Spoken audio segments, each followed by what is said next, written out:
মা কালী স্বয়ং শক্তির প্রতীক, কিন্তু জানেন কি, কালী পুজোর রাতে এমন কিছু কাজ আছে যেগুলো করলে মা আশীর্বাদ নয়, উল্টে রাগ করেন। মানে উনি রুষ্ট হন, মায়ের রোষে পড়তে হয়। অনেকেই অজান্তে এই ভুলগুলো করেন। প্রথমত বলবো, রাত্রি 12টার পরে যদি ঘুমিয়ে পড়েন সেটা কিন্তু একদমই ঠিক নয়। দ্বিতীয়ত, মাংস বা সুরা বা মদ পানের অতিরিক্ত গ্রহণ করা। নাম্বার 3 হচ্ছে, দ্বার যদি বন্ধ রেখে পুজো করেন সেটা কিন্তু নেগেটিভিটিকে অ্যাট্রাক্ট করে। কালী পুজোর রাতে দরজা জানলা বন্ধ রাখা একদম উচিত নয়।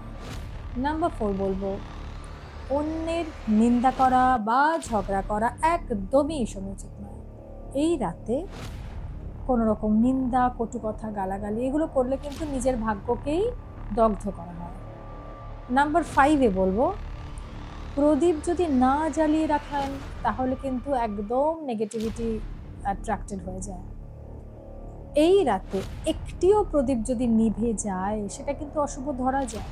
তাই একটানা আলো রাখুন। প্রদীপ যদি নিভে যান আবার জ্বালিয়ে দিন।